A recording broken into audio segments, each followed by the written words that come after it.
More information.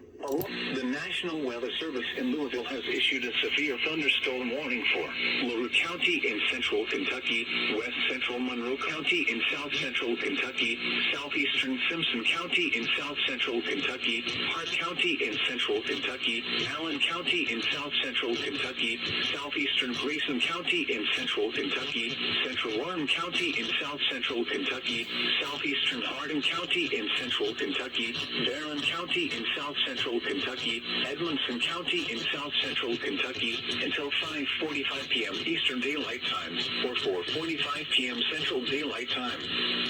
It's 4:57 p.m. Eastern Daylight Time or 3:57 p.m. Central Daylight Time.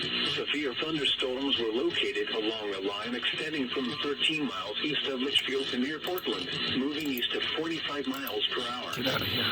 Expected hazards include 60 miles per hour wind gusts. This is a radar-indicated threat. The following impacts are expected. Expect damage to roofs, siding, and trees. Locations impacted include Hodgenville and Scottsville. For your protection, move to an interior room on the lowest floor of a building. All those counties in just 2 locations? The current time is 5 p.m. Eastern Daylight Time. Here is the hazardous weather.